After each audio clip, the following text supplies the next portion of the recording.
اب اس کے بعد ہم اپنے تقریری پروگرام کی طرف بڑھتے ہیں طلباء کرام کے. میں سید زید سلمہ کو دعوت دیتا ہوں کہ وہ آئے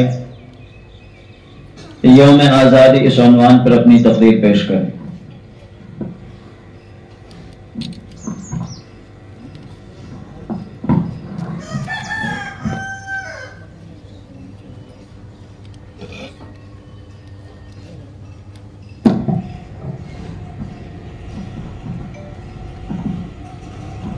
السلام علیکم ورحمۃ اللہ وبرکاتہ.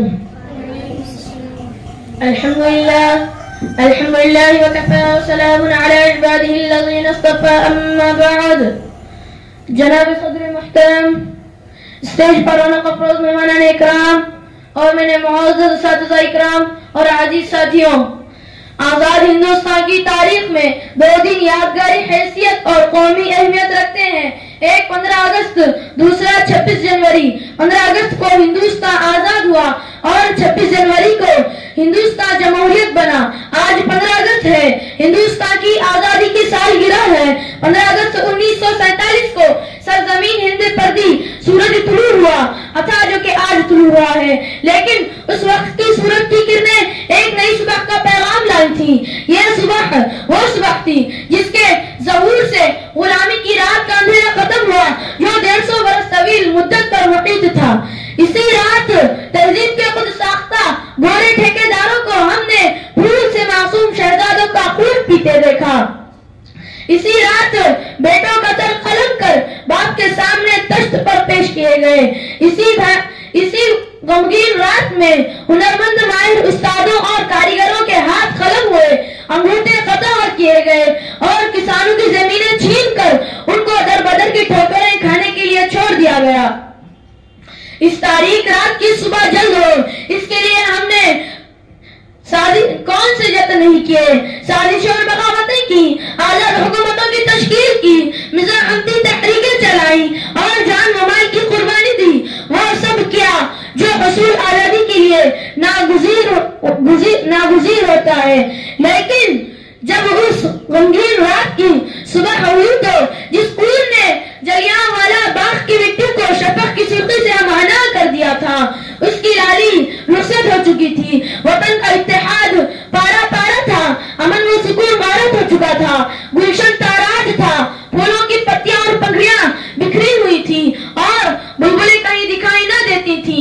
یہ بات انسانی فطرت کے خلاف نہیں کہ اگر جنگ آزادی کے فائدوں سے لوگ محروم رہے تو ان کا دلی اطمینان اور قلبی سکون جاتا رہتا ہے اور دور غلامی کو یاد کر کے آئے بھرنے لگتے ہیں اور اس دور کے اطمینان و فراغت کا تصور ان کو تڑپا دیتا ہے اور اس سے آزادی کے بعد کے انتشار و اضطراب سے ہزار درجہ بہتر سمجھنے لگتے ہیں. لیکن ایسے لوگ وہ ہوتے ہیں جن کو آزادی سے کوئی وابستگی نہیں ہوتی، جن کے سامنے حقیقت میں حصول آزادی کا کوئی مقصد نہیں ہوتا. وہ خود تو ہاتھ ہلانا نہیں چاہتے لیکن چاہتے ہیں کہ سب کچھ حکومت کر دیں. پھر جب ان کی بے عملی کے نتائج ان کے سامنے آتے ہیں تو حکومت اور زمانہ کو ہدف تنقید بناتے ہیں. طریقہ یہ ہے کہ آزادی بجائے خود کوئی مقصد نہیں بلکہ ایک ذریعہ ہوتی ہے. آزادی کے معنی یہ نہیں کہ ہر قاعدہ قانون اور پابندیوں سے آزادی نہیں. آزادی کے معنی یہ بھی نہیں کہ ہر ضابطہ اور قانون ختم ہو گیا، جو چاہے کرے، کوئی روکنے ٹوکنے والا نہیں. ایسی آزادی نہیں، مذاق ہے. اگرچہ اشوک، اکبر اور شاہجہاں کی سرزمین میں اس کے افسوسناک مظاہرے دیکھنے میں آ رہے ہیں. آزادی کوئی جادو کی چھڑی بھی نہیں جو ایک پلک جھپکتے ہی ہتھیلی پر سرسوں جم جائے اور آم کی گٹھلی سبز پودے میں تبدیل ہو جائے. آج 15 اگست کو ہم نے اپنی کامیابیوں اور ناکامیوں کا جائزہ لیا. 15 اگست ہمیں جشن شادمانی کی بھی دعوت دیتا ہے. اس مدت میں ہم نے اپنی کامیابیاں بھی حاصل کی ہیں. آئیے ہم بھی شریک جشن ہو اور اپنی پچھلی کامیابیوں کی خوشیاں منائیں. جزاک اللہ خیر. خدا حافظ.